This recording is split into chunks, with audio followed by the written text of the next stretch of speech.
The rain drummed steadily against the windows of the small apartment, creating a gentle rhythm that seemed to echo through the quiet evening.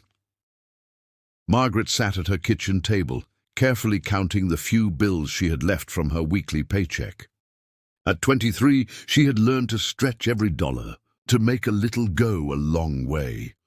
Her grandmother's voice still whispered in her memory, "Maggie dear, kindness costs nothing, but it's worth everything." Those words had carried her through many difficult times since Grandma Rose had passed.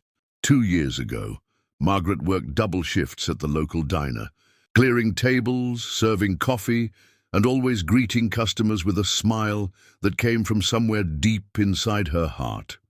Her apartment was simple, just a small living room, a tiny kitchen, and 1 bedroom, but it was clean, and it was home.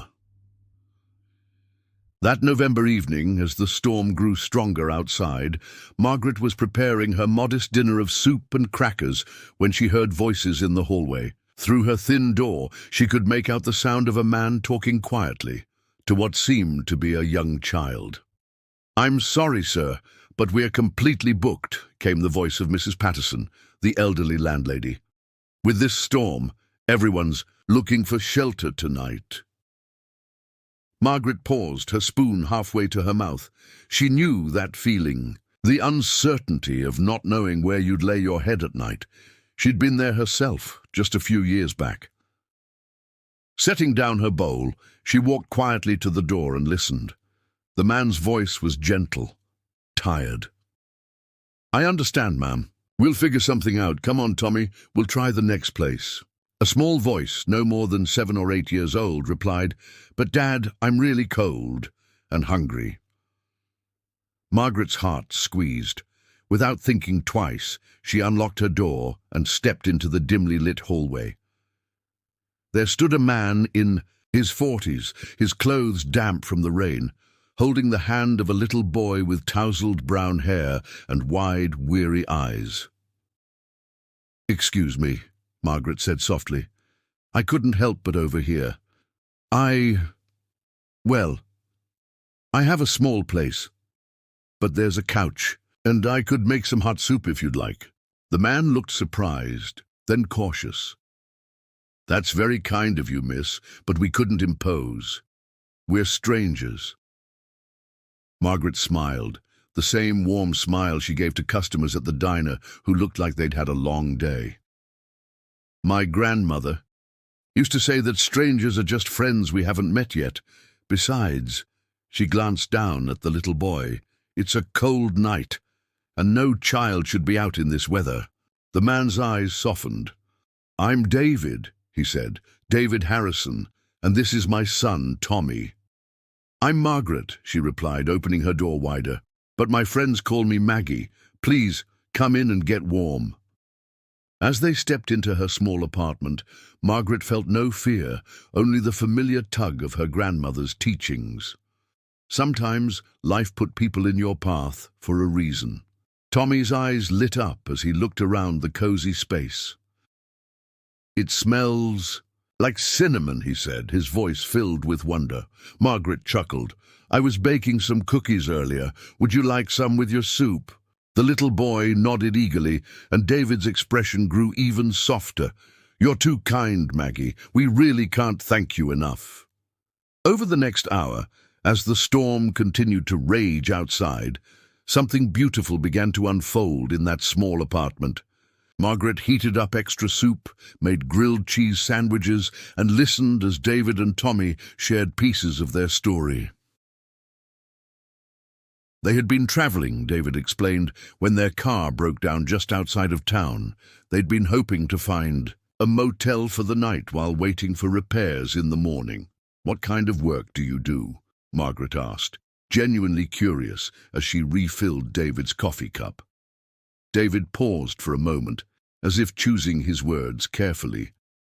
"I work with companies, help them run better, treat their employees well. It keeps me busy, sometimes too busy."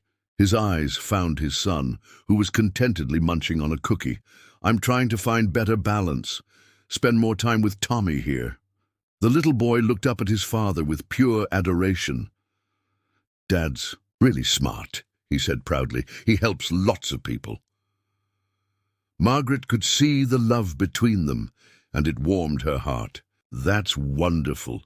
The world needs more people who care about helping others." As the evening wore on, they talked about simple things. Tommy's love of baseball, Margaret's stories from the diner, David's memories of his own father. The conversation flowed naturally, like old friends catching up. When it came time for sleep, Margaret insisted they take her bedroom while she took the couch. "The bed's more comfortable for two," she said, brushing off their protests. "Besides, I often fall asleep reading on the couch anyway." In the morning, the storm had passed, leaving the world clean and bright. Margaret woke to the smell of coffee and bacon cooking in her kitchen. She found David at her small stove, carefully tending to breakfast, while Tommy sat at the table, drawing pictures.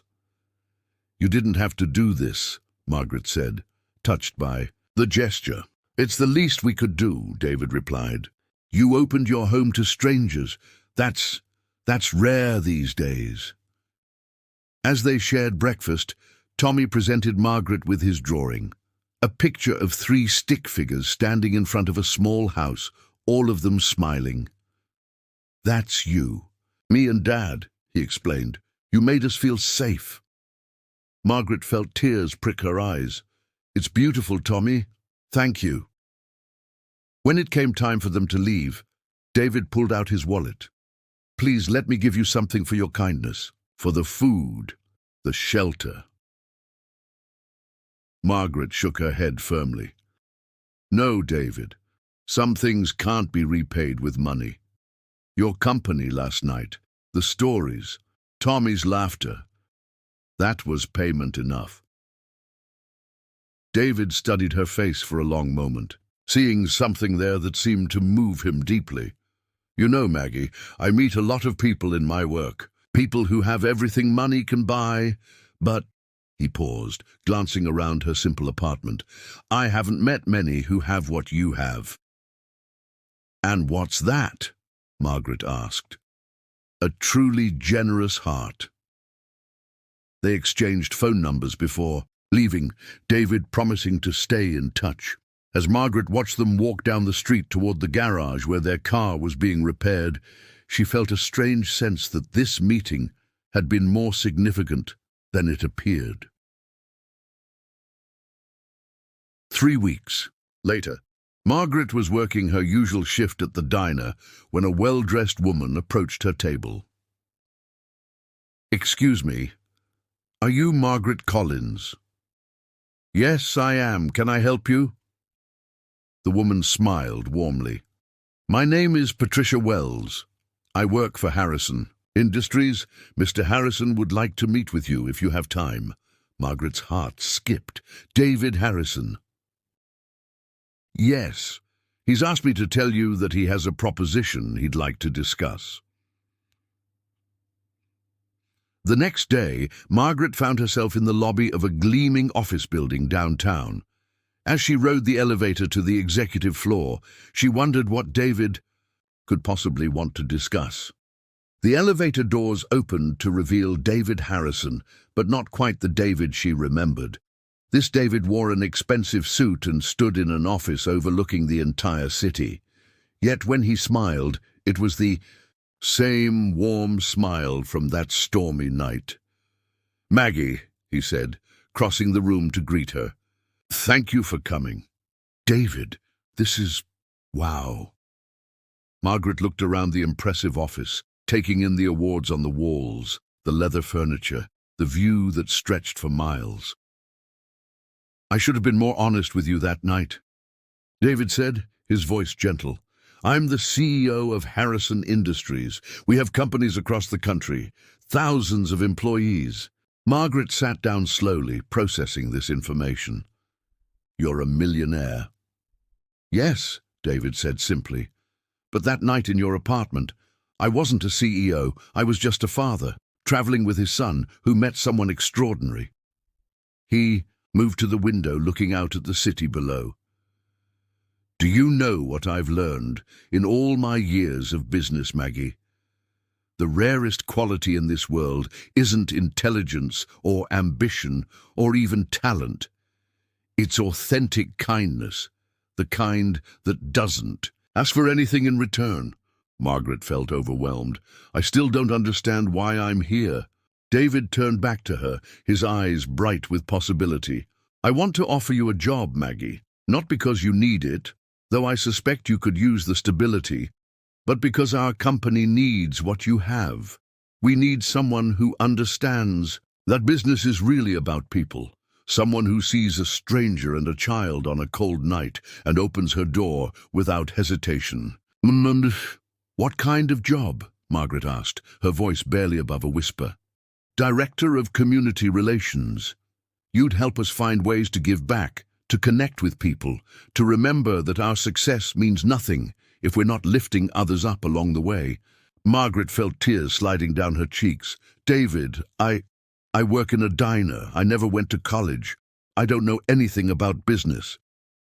But you know about people, David said firmly. You know about kindness, about seeing the best in others, about opening your heart even when you don't have much to give. That's what we need. That's what the world needs more of. 6 months later, Margaret stood in that same office, but now it felt like home. Through the Harrison Foundation, they had started programs to help struggling families, to provide shelter for those in need, to create opportunities for young people who just needed someone to believe in them. Tommy visited the office often, and he and Margaret had developed a special friendship. He still had that drawing he'd made that morning after the storm, now framed and sitting on Margaret's desk. One evening, as Margaret was finishing up some paperwork, David knocked on her office door. "Got a minute?" he asked. "Always," Margaret replied, looking up from her computer. David sat down across from her desk, and for a moment, he looked like that tired traveler from the stormy night again. "I want you to know something, Maggie. That night you took us in, it changed everything for me." "How so?" I'd been so focused on building the business, on achieving success, that I'd forgotten why any of it mattered. Meeting you reminded me that the best part of having resources is using them to help others. You didn't know who I was, what I could do for you. You just saw two people who needed help. Margaret smiled. "My grandmother always said that we're all walking each other home in one way or another."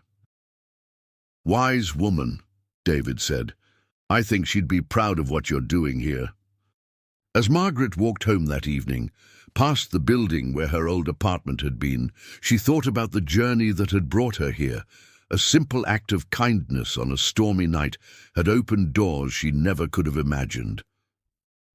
But more than that, it had opened her heart to possibilities, to the idea that sometimes, when we give freely of ourselves, the universe finds ways to give back in measures we never expected. In her purse, she carried a letter from a young mother whose family had been helped by one of their programs. "You gave us hope when we had none," it read. "Thank you for showing us that there are still angels in this world." Margaret smiled as she read those words again. She thought of her grandmother, of that stormy night, of the beautiful truth that kindness, once given, has a way of multiplying, of creating ripples that spread far beyond what we can see. Sometimes the greatest gifts come not from what we receive, but from what we choose to give, especially when we have little to spare. And sometimes opening your door to a stranger on a cold night opens the door to a whole new life.